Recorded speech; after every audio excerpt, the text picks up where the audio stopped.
You're here because you're looking for a small, portable, travel-size streaming device. And if you are, you're in the right place. Hello, I am Wanderer001, and this is my review of the Roku Streaming Stick 4K model 3820R. And the reason I specified that particular model is that this is the 2021 version of the Roku Streaming Stick 4K. Roku did already have a Roku Streaming Stick that was 2 years old that was listed as the 4K model as well, but they've made some slight improvements to it, and here we are in 2021, or in the future if you happen to be watching this, for the new Roku Streaming Stick 4K. The streaming stick itself is 3.7 inches long, which is slightly smaller than its predecessor. The rest of the dimensions don't really matter because the length is all that you really need to worry about, because the rest, it's the size of a flash drive, really. On the front, the major difference that you'll notice between the original Roku Streaming Stick 4K and the new upgraded version is that the Roku Streaming Stick itself is now completely matte plastic, and only the Roku logo is shiny. There is an indicator light on the front here, but you really don't have to worry about that because that's really going to be hidden behind your TV most of the time. On the back here, you do have the Roku branding, and on the back, just some basic information. The important factor is here. The power for this device, again, compared to the previous 4K streaming stick, is micro USB, not mini USB like the predecessor, which I finally feel that they're catching up in time for everything to turn over to USB-C. However, that's not to say that it wasn't a step up for the Roku Streaming Stick 4K. On the opposite side from your power, you have a physical reset button. So if you ever needed to physically reset your device, that is where you can just push and hold to reset your Roku Streaming Stick. The Roku Streaming Stick is what I call a plug-and-play device, simply being that you do not need any extra wires except for what comes with the Roku Streaming Stick to get it to work. There are other Roku devices, which I've tested, long list over there in the corner, which require you to have a separate HDMI cable. As you can see right there, you have an HDMI compatible plug right there that you plug into your TV, and then the power cable that comes with this. Now, the one recommendation that I have for your Roku Streaming Stick is make sure that you are aware of the HDMI port that you will be plugging this into. In the past, I had a entertainment center where this was sticking out the side of my TV, which did not give it a lot of space in my entertainment center, so I had to get an L-shaped bracket in order to have this fit correctly. But 9 times out of 10, you probably can move around some of your plugs and stick this in the back of your television set and not have to worry about that. So, what else comes in the box? Well, you heard me mention that it comes with a power cable. There is a remote, which we'll talk about a little later. You have a wall wart power brick, which I appreciate the fact that they give it to you, but the important part is here. This is your USB to mini USB cable. Now, the big difference between the previous version and the new 4K streaming stick is this. The antenna and cable is all built into one. There was an extension cable that you could have with its predecessor, but they kind of put that all into one cable now, giving you a total length just shy of 5 feet at 57 inches. Most of the time you can keep this wrapped up because your TV is powerful enough to power and use your Roku device, unlike the Amazon 4K streaming stick, which requires you to actually power it via the wall wart because it just uses a little too much power for your TV to output via USB. Roku, they kind of wrapped everything into one cable now, which makes cable management easier, especially if you're on the go. And form factor wise, the reason that this is able to stay as small as it is because the actual antennas for the device are located here. You have your long range 802.11ac compatible antennas. What does that mean? Well, if you're watching this in the future, this is Wi-Fi 5. Not Wi-Fi 6, which is the current newest standard, again, based on time of filming, but Wi-Fi 5, which is not terrible. It is compatible with both 2.4 gigahertz as well as the 5 gigahertz spectrum. So again, depending on your use cases to where you'll have your Roku streaming stick, if you need it far away from your access point, your Wi-Fi router, you can use the 2.4 gigahertz because that is for longer range. If you have it closer to your access point, you could use the 5 gigahertz for faster streaming speeds. That's what you're going to want for your 4K streaming. So one nifty trick that the Roku 4K Stream Stick here has, since all the cableage is built into one, and your TV is powerful enough to power your Roku device. If you turn off your TV, the Roku itself turns off, which helps you save power. One of the neat features of the new Roku 4K streaming stick, it starts up much faster than its predecessor. It says that right on the Roku box, and I will admit, comparing to the old version, it does boot up much faster. But this does use power. The question is, how much power does it use, and in comparison to its predecessor? Well, when idling, meaning that the Roku Stream Stick is on and just you're on the home page, you're not doing anything, this Roku Streaming Stick uses 2.3 watts of power. Its predecessor used 2.2, so a slight increase there. If you have an active screensaver running for the Roku Stream Stick 4K, it uses 2.5 watts of power. That is the same as its previous incarnation. When streaming a 1080 Netflix movie, no 4K, sorry, don't have that yet, the Stream Stick 4K here uses 3 watts of power, while the previous version used 2.8 to 3 if it fluctuated to that high. So 3 is about your standard. It's not terrible for the amount of power that you get for the size and portability of it, as well as the fact of, like I said, when you turn your TV off, the Roku itself will turn off as well. Now, how do we turn off the Roku, or the TV for that matter? Well, that's the job of the included Roku remote. This is the Roku remote that comes with the Roku 4K Stream Stick, and it's their basic form factor. It's the generic one that you're going to get with a lot of their Roku devices nowadays. Starting at the top, you have your power button. This is to power on your TV, not the Roku itself. However, if you have your Roku plugged into your TV as the power source, this will turn on your TV and Roku at the same time. Just under that, you'll have a little pinhole cut out for the microphone, because there is a voice search capability with this remote. Over here, we have our back button, home button, and directional D-pad with integrated OK. Now, I will admit that the D-pad is kind of squishy in that it's not as clicky as the one that comes with the Roku Ultra. However, compared to Roku remotes of the past, this D-pad is quite a nice step up from what you used to get. Coming down, you have your 30-second rewind, your voice control, which in order to activate, you will have to hold down. You have your asterisk key, which is actually your options button on some of your Roku channels. This doesn't actually function all the time as an option button.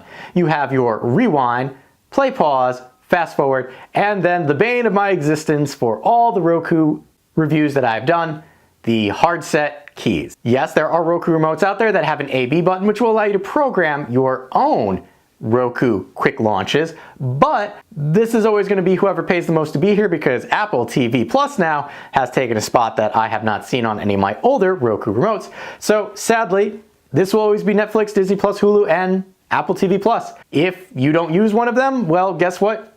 You're gonna have to deal with it being there. Coming down to the bottom, we have our Roku fabric tag, which is a holdover from a lot of their earlier Roku remotes. It's a nice little quirky thing that they have to help separate them from their competitors, as well as the fact that they no longer have a lanyard, which my cats really enjoyed as a cat toy. Coming to the right-hand side, you have your volume control, so volume up and volume down for your TV set, as well as the this should be on all remotes, and if it's not on your streaming remote, you really should look into getting a different streaming device. A mute button. A mute button is a godsend, especially if you have a service that has ads and you want to mute during those ads. That's how you would do that. Great that this remote has it. I'm happy Roku has kind of made that standard now. Coming over to the other side, you will notice that there is no private listening mode on this Roku remote. It is your basic Roku remote. Winging around to the back here, you will notice your IR blaster right there. A large divot in the back for holding Roku remote more comfortably, as you can see there, especially if you're going to be grabbing it and mostly using this. Nice little channel for your finger to rest in. Coming down to the back, pushing and holding, bring that over. Your Roku remote uses 2 AAA batteries, which are included, which is a nice thing. If you need, here is your pairing light indicator and your pairing button. There are lots of ways that you can pair your Roku remote. During setup is generally the easiest way to do that, but if you get a new Roku remote and you want to pair it without having to go through the options menu, simply press your Roku pairing button right there, and the rest will work just like that. And that has been the look at the remote that comes with your Roku 4K Stream Stick. So we talked about the Roku Stream Stick itself, we talked about the remote for the Roku Stream Stick. Well, the next progression is actually, what does the user interface look like? How do I navigate? How do I add channels? Well, that'll be covered now in the user interface for the Roku Stream Stick 4K. This will be a walkthrough of the user interface for the Roku Streaming Stick 4K. If you've had any other Roku devices in the past, you will note that this is actually really similar to a lot of the other things that you've used in the past. But if this is your first time using a Roku device, this will help you navigate your way through what you're actually using. To start, you'll notice on the left-hand side, we are currently on the home page, which is actually all of our icons over here to the right. You'll notice that in the background, there is a seasonal background currently up, and you can change that to not show seasonal backgrounds if you want, or to have a permanent different style background. I'll show you how to do that a little later. Over on the right-hand side, each of these boxes is a channel that you have added to your Roku device. In the upper right-hand corner, just above Disney Plus here, you'll notice that mine says 3 of 23. That means I have 23 unique channels on this particular Roku device. Further to the right, you'll notice a big old ad right here because, well, Roku is an ad-supported device, so you're just going to have to get used to a rotating ad over on that side, depending on your viewing habits. There's actually ways to mitigate some of the data collection that Roku does on you. Just above the ad, you will notice the time and the options menu, which is the asterisk key on your Roku remote. You'll notice that right now it is not highlighted, but does become highlighted when we actively select a channel. Selecting the asterisk key when we're on a channel will allow us to give feedback about that channel, check for an update, remove that channel from our Roku device, move the channel, or rate the channel based on your liking. If we select moving our channel, that will allow us to move it somewhere else in the grid and then select OK to change its location. And you can do that for any channel that you have. But that was our home location of our Roku device. Coming down, this is actually something that was added just this year. Never seen this pop up before, but there are ways to change this again later on, which is Ring in 2020 Roku channel. This is, again, another ad. As you can read over here on the right, free entertainment giveaways, trivia, 99-cent deals on particular items. So here you can see that they're going to be going through a couple of free giveaways. If you don't like seeing that, there's ways to take that away. Likewise, on the left-hand side, coming down, we have Featured Free. What this is a collection of all the featured free channels and content that you have access to via your Roku device. And you'll notice as I'm scrolling, each of these is coming from the Roku channel. If I come and try and find something different, so that's NFL Network, that's Roku channel. It's one that I have not heard of. This is NBC. So these are all things that you can access for free. Obviously, they will have advertising, but you can watch some things on your Roku device for free without needing a subscription to something like Netflix or Hulu. Coming down, we have search. Search is actually one of the most powerful features that the Roku device has over a lot of others, because the Roku is an agnostic streaming device. It doesn't give preferential treatment to any one streaming service. It searches across any streaming service that you have added to your Roku device. So over here, you can kind of see it's giving you a smattering of what you could look for. You can use the voice activation on your remote to look for something. So in my case, I'm going to hold it down, Star Wars, and allow it to search for Star Wars. What this will do is show us, hey, here's a bunch of movies for Star Wars. Here is Roku Zone Star Wars, TV shows for Star Wars. And if I wanted to, as we saw, as I start scrolling through, you do see that some of them are from Disney Plus. So it's letting you know where they're coming from. Now, if I come back and I search for a person, so that's one thing Roku will allow you to do, is search for a person, such as an actor, and not just a TV show or a movie. So in my case, if I search for, here we go, Mark Hamill over here, come down, you'll see it has a little person icon as opposed to some of these other things where it's a TV or a streaming. So we're going to select Mark Hamill over here on the right. It does give us a little information about him already, but coming over, what this will do is pull all places that he has appeared or voiced or anything. So here we go. He was in Genie, cartoon series. He's in a movie, Star Wars, movie, TV show. So it's pulling all of his information. And for any one of these, if we select over, it will tell us where we can access those particular movies or TV shows. So in this case, you have included with subscription to Disney Plus, or require subscription for Spectrum. You can get it from TNT, but requires a subscription, or you can buy it from Apple TV. Now, these are things that will help you figure out where the stuff is that you actively want to watch on your Roku device. And if we come all the way back and pop over, we're going to delete this real quick to show you that it does keep track of your searches. So if you're searching for a TV show, this list can get quite extensive. If you don't want to have a history of things that you've searched for, simply click the clear recent search, and then it goes back to the page that you saw before. Selecting back on the Roku remote, we're going to come back over to the search option on the far left, because we're going to come down to the movie store. This is the movie store powered by Vudu. Selecting right on the Roku remote brings us into what we can access from Vudu.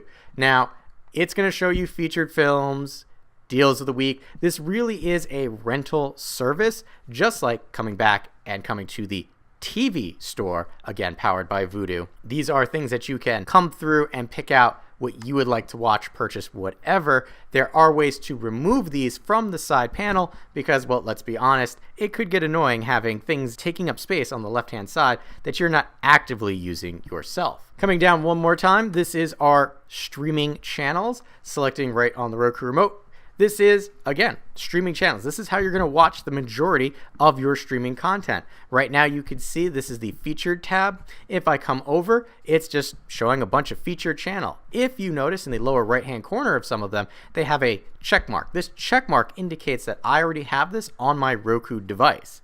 Selecting back on the Roku remote one more time, we can come down, new and updated, recommended, top free, movies and TV. This is a great place to hang out, especially if you're looking for something to watch for free. Again, you don't want to pay for Netflix, Hulu, things of that nature. Again, most of these will be ad supported in one way, shape, or form. Currently, my favorite is actually right here, Pluto TV. Great to check out if you have not done so already. Coming down, you can search for channels by name, and then Roku further breaks things down. Are you looking for movies and TVs, kids and family, etc.? So there's lots of things that you can go through in order to find a streaming channel that suits your particular streaming needs. Coming down again, we have My Feed. Now, My Feed is an interesting thing that if you search for something and you want to be notified when it comes to a particular streaming service on Roku, this is where you'd find that feed. So in this case, this is a BBC show called Ghost. It is currently included with your HBO subscription, nowhere else right now. But if we come down and do, hypothetically, Psych 3, you'll see you can get it on Peacock, requires a subscription. Coming back to the left, we have our My Offers. Again, this is advertising to you based on things that you have purchased. So if I come over here, they're trying to sell me upgraded earbuds. Coming down, we have settings. This is the heart of everything that you can do with your Roku. There's a lot to go through here. First being, coming over, network. If we select about, it will show us about our particular network. Coming down, we can check the connection. So if your Roku does not seem to be actively attached to your network, you can come in here and check the connection and force it to reset. You have setup connection, so you can come over here, select wireless, and then it's going to scan for networks in your area. This will do both 2.4 gigahertz as well as 5 gigahertz, which is great. So this will allow you to pick whatever works best for you. Again, 5 gigahertz will be faster speeds, but 2.4 gigahertz, longer range. So if you don't have a great access point, you can pick and choose what you need. Coming back, bandwidth saver, on or off. What this will do is pretty much put this Roku to sleep and stop streaming whatever is streaming after 4 hours. If your ISP happens to have data caps, this is something to consider in order to prevent you from going over your data cap because you fell asleep watching TV. Coming back over to the left, we're going to come down to remotes and devices now. Selecting over, well, right now you can see I'm on remotes. Selecting remote, well, I have a remote in use. If I show about, it's going to show me last used. However, coming down, set up a remote for TV control if you wanted to control your TV's volume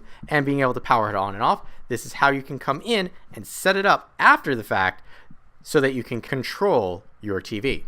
And then you also have the option to forget your remote. You will have to put a PIN code in here. This is very useful, especially such as myself. If you have multiple Roku remotes and you just like the one you have and want to use it with the new Roku, but don't necessarily need the Roku remote that came with your device, but it's always going to start off paired to that device, you can remove it. But remember, you have to put the code in so you don't accidentally do that, which is a nice feature. Coming down, we've got our voice remote currently in use. You can see because it says parens. About, it says in use, battery level, all that other stuff. Setup, we went through this before, and forget. So coming back, you could set up a brand new device if you wanted to. You can have a Roku remote, again, because, well, this particular device only allows you to do a Roku remote, but I don't have an extra one to set up. But this is another way that you can add a Roku remote to your Roku device if you want to have two Roku remotes that are able to control it. Some people like that. Coming down, we have themes. Currently, if I come over, we have theme packs. So a theme pack is just basically, it will change every aspect of the way that your Roku looks and sounds.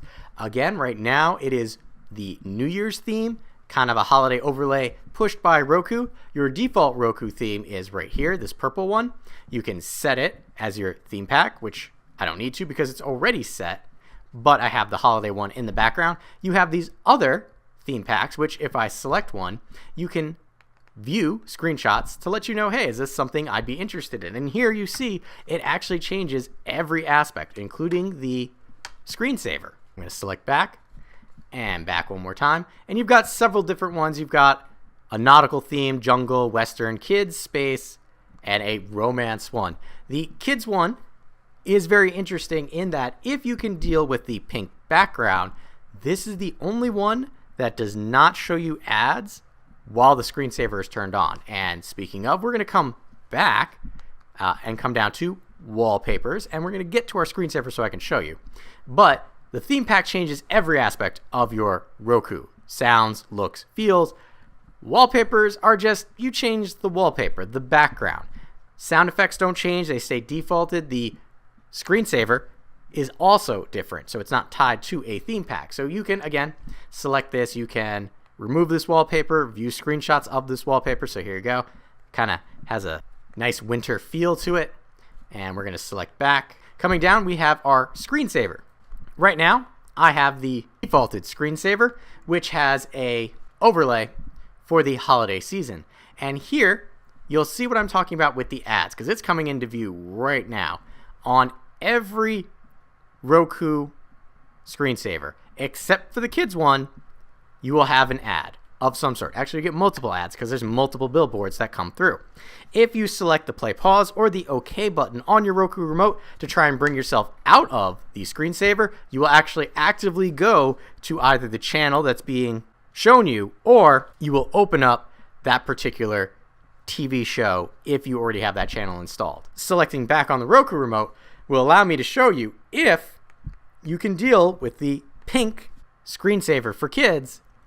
This does not have any ads, and I'll let it run for a little bit so that you can see, because with the other one, you saw fairly quickly that we actually had some ads showing up. But with this, you're not seeing any ads. It's very cartoonish and child-oriented, which is good on Roku for not having ads for a child service like this, but you could also use it to avoid ads yourself if you can deal with a pink theme.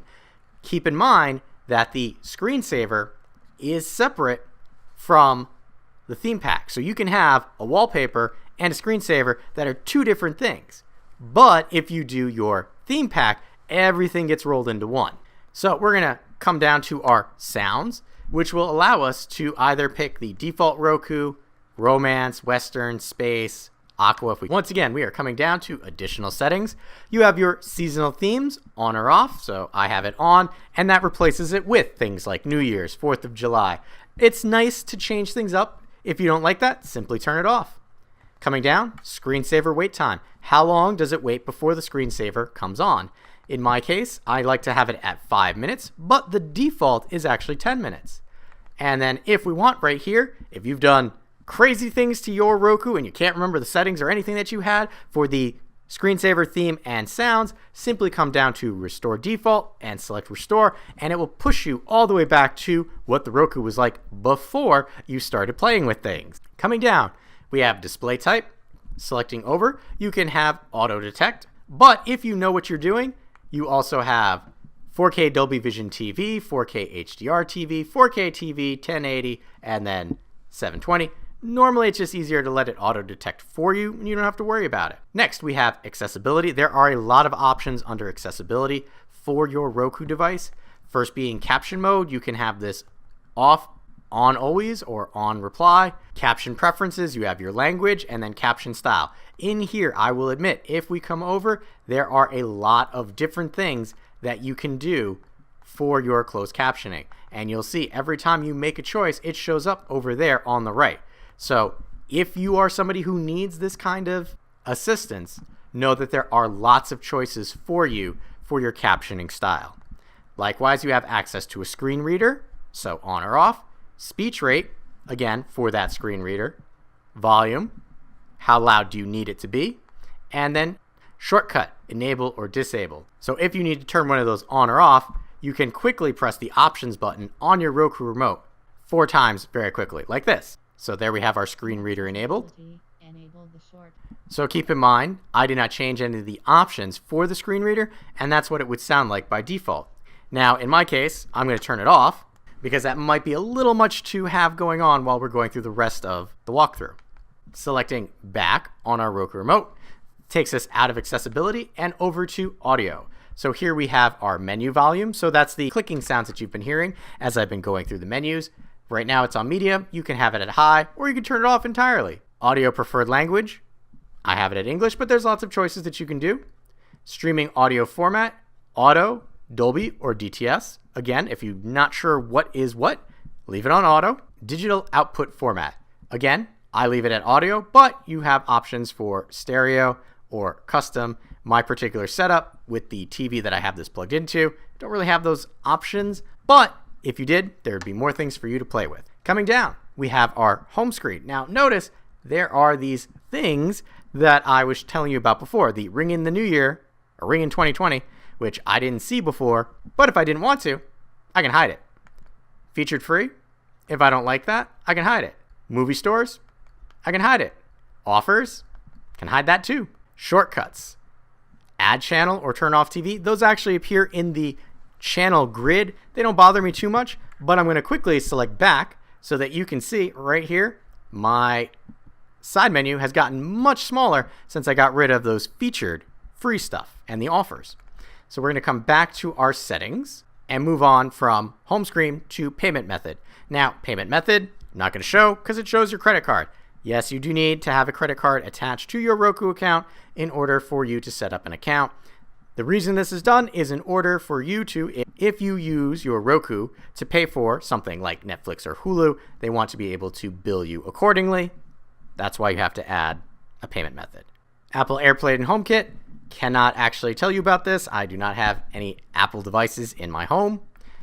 Legal notice, you have your privacy policy, terms of use, and then terms and conditions.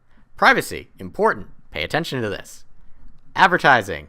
Well, like I said, Roku is an ad platform, and everything that you watch and do on it is monetizable.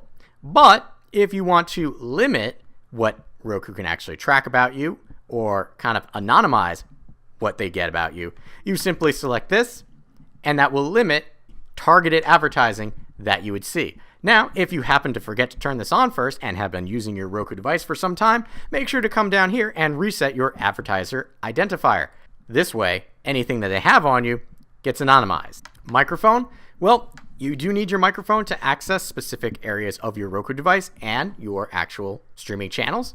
Coming over, channel microphone access, you either get prompted, always allow or never allow. I leave it at prompt because some channels need access to that, but I want them to tell me before they access it. Likewise, channel permissions, if you wanted to change it to something different and were using your Roku remote before, make sure to reset your channel permissions. Help, we have voice help, which will allow you to use your Roku remote or you have Roku Tips and Tricks. This is actually a channel that is preloaded on your Roku device. Likewise, when you first create your account and start your Roku for the first time, if you don't skip it, it walks you through some of the basic functionality of your Roku device. Selecting back, we come down to System. A lot of important stuff in here. We have About, which is going to, again, show your email address attached to your Roku device, serial number, all that fun stuff. So I'm not going to show that. We now come down to Time. So time zone, for me, Eastern, set automatically or set manually. Clock format, do you like a 12-hour or 24-hour, or do you just want to shut your clock off entirely so you don't see it in the upper right-hand corner there? Control other devices. So we have our one-touch play. What this means is if your TV happens to be on a different HDMI port than the Roku, when the Roku first starts, it will say, hey, do you want to switch to me? And you say yes. So I like leaving that on. Language, again, many facets, many choices. I leave it at English because that's my speaking language. Screen mirroring. So again, if you want to be able to mirror screen from a mobile device, this is where you'd have to allow that to happen. You can have it prompt you always or never allow. And then screen mirroring devices. Currently, I do not have any, but you can have block devices as well, only because I don't really need to screen mirror my phone for this particular thing. We have system update. You can see on the right-hand side, if we bring that in, the last time it checked for an update, as well as the last day it actually updated. It will also show you the software version and the build. If you want to check for an update, you simply select check now, and whether there's something there or not. So there's not, so we hit OK.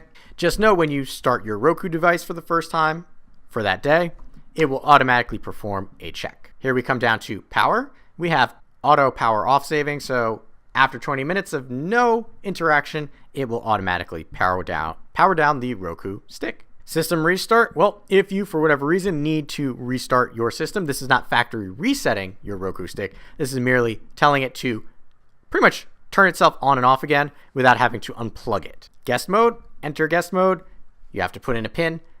But what guest mode will allow you to do is have somebody, whether it be a pet sitter, babysitter, whatever, use your Roku device and the streaming channels that you have on your device utilizing their login credentials and not yours. So this is a nice feature to have. Advanced system settings. You have factory reset, which is the Hail Mary, puts it back to exactly as it was when you first got it out of the box. You do need to put in a PIN code here because it does set it back to exactly how it was before you got it. Network connection reset. Well, let's say it seems like it's not connecting to your Wi-Fi network, but you know that it's working. You simply come in here, select reset connection, and it will automatically kick itself off whatever network it was on and then reestablish a connection. Control by mobile apps. We have network access, which is default, permissive, or disabled. Network access means if you have the Roku app on a smartphone and both your Roku device and the smartphone are on the same network, you'll be able to control the Roku with the app on your mobile phone. Advanced display settings. Well, we come over here. This allows you to have adaptive refresh rates. I leave this off, but some people like it. If you want to have a more adaptive refresh rate for your screen from the Roku device, this is where you would come in and change it. And back one more time. Third-party license, just like it sounds, is all about the third-party licensing that comes along with using a Roku device. Because that was the last area for the navigation for your Roku Streaming Stick 4K. Besides a very simplistic user interface, as you saw, one of the reasons that I keep coming back to Roku, and anytime somebody is looking to start cord cutting, the Roku is always something that I recommend. Part of that is Roku is a streaming agnostic platform.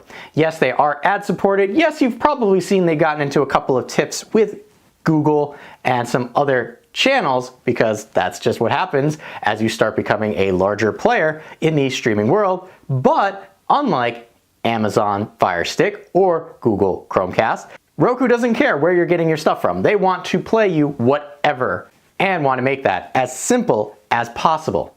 Now, one of the things I did notice with the Roku Stream Stick 4K here is because, unlike the previous versions, there's no ventilation on this one, just like its predecessor. It does get a little warm depending on how long you're streaming and the quality of what you're streaming. So if you're streaming 4K, yes, this is going to get a little warmer than if you're just doing a 1080 video. One thing that I do like about Roku is that they constantly innovate and change. They listen to user feedback. And one of the things that I've mentioned before in the past was that when you're logging into your Roku account for the first time, you gotta log into everything again. For people like me who are testing these devices, it becomes a bit of a pain. For the average user, it's not that important, but I have noticed that with the setup of the Roku Stream Stick here, that I only really had to log into 2 of my services. Everything else, it remembered via my Roku account and automatically input those usernames and passwords for me, so I didn't have to do that. So Roku, good step up. Yes, it is a little annoying that for your Roku account that you do have to have a credit card,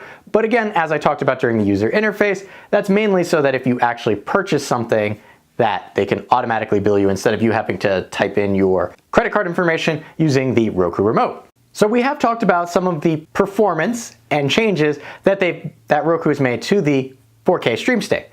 The next question, did those changes increase the price of the Roku 4K Stream Stick?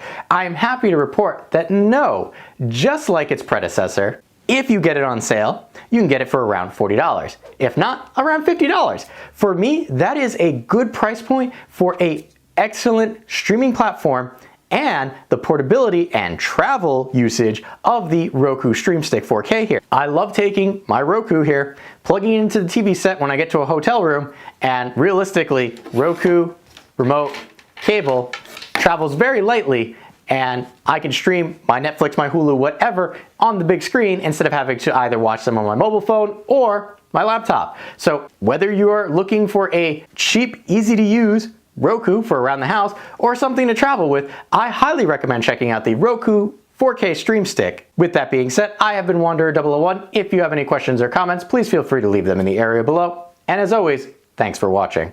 If you found this video helpful, consider giving it a like, as that will help other people find the video as well. If you like what I'm doing here, you can always help fuel the next review by buying me a coffee, link in the description below. Last but not least, if you want to be notified when I upload a new video, you know what to do.